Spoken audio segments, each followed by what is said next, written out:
ஸ்டாலின் நம்ம ஸ்டாலின் நம் கழகம் காக்கும் ஸ்டாலின் கலைஞர் படைக்கு தளபதி நல்ல இதயங்களுக்கு அதிபதி ஸ்டாலின் நம்ம ஸ்டாலின் நம் தமிழக முதல்வர் ஸ்டாலின். தேர்தல் ஆணையத்தின் மூலமாக இருக்கிற எஸ்ஐஆரை எதிர்த்து போராடி கொண்டிருக்கிறோம். நம்முடைய முதலமைச்சர் அவர்கள் இந்த எஸ்ஐஆரை எதிர்த்து வழக்கு மன்றத்தில் ஆன்மீகத்திற்கும் பகுத்தறிவிற்கும் ஒரே பாலத்தை உருவாக்கிய இயக்கம் நம்ம திராவிட முன்னேற்ற கழகம். இதைத்தான் நம்ம சிந்திக்கணும். ஏதோ இந்துக்களுக்கு எதிரான ஒரு இயக்கம் திமுக அப்படின்னு நினைப்போம். இந்த கும்பகோணத்தில் நடந்த ஒரு விஷயத்தை சொல்லணும். திராவிட முன்னேற்ற கழகம் 1967 ஆட்சிக்கு வர்றதுக்கு முன்னாடி என்ன பிரச்சாரம் பண்ணாங்க தெரியுமா?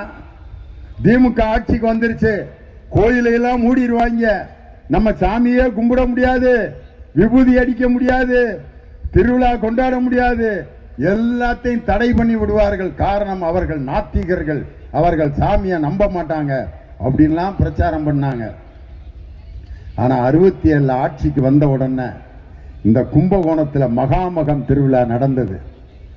அந்த திருவிழா நடக்கிறப்ப அந்த திருவிழாவுக்கு லட்சக்கணக்கான பக்தர்கள் வருவார்கள்.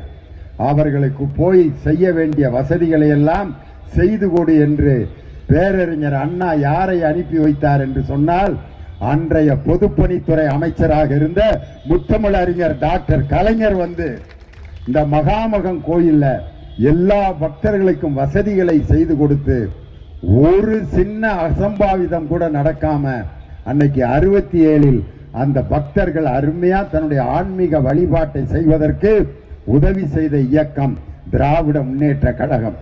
அதனால ஏதோ மதத்திற்கு எதிரான ஒரு இயக்கம் என்று பிரச்சாரம் செய்கிறார்கள். நம்ம ஒன்றிய பிரதமர் நரேந்திர மோடி இருக்காரு, பீகார்ல போய் அடிச்சு விடுறாரியா. இங்க இருக்கக்கூடிய பீகாரில் இருக்கக்கூடிய மக்களை தமிழர்கள் கொடுமைப்படுத்துகிறார்கள். எந்த பீகார்காரனையா நம்ம செவுத்துல லைட் மரத்தில் கட்டி வச்சு சவுக்குல அடிச்சான்? இன்னைக்கு அந்த பீகார் மக்கள்ல ஒரு அம்மா அன்னைக்கு டிவியில பேட்டி கொடுக்குது. நான் பீகார்ல இருந்து இங்க வந்து 20 வருஷம் ஆகுது. 20 வருஷம் கழிச்சு எனக்கு ஒரு குழந்தை பிறந்துச்சு. அந்த குழந்தைக்கு என்ன நடக்குதுன்னே தெரியல, எது அழுக மாட்டேங்குது, அடிச்சா கூட இது பண்ண மாட்டேங்குது, அப்படியே படுத்திருக்கு. அப்ப என் பக்கத்து வீட்டில் இருக்க தமிழர்கள்லாம் வந்து அந்த பேசாம படுத்திருக்கிற அந்த குழந்தைக்கு அவங்களுக்கு சிகிச்சை கொடுத்து, அதுக்கு வேற ஒன்றும் இல்லை, காது கேட்கல, இந்த குழந்தைய நாங்க சரி செஞ்சு கொடுக்குறோன்னு சொல்லி எங்க தமிழ் குடும்பங்கள் எல்லாம் என் குழந்தைய தூக்கிட்டு போய் ஆஸ்பத்திரிக்கு கூட்டு போய் இன்னைக்கு என் புள்ள 1ஆம் கிளாஸ் படிக்கிறதுக்கு காரணமே என் பக்கத்தில் இருக்கிற அந்த தமிழ் குடும்பங்கள் தான்.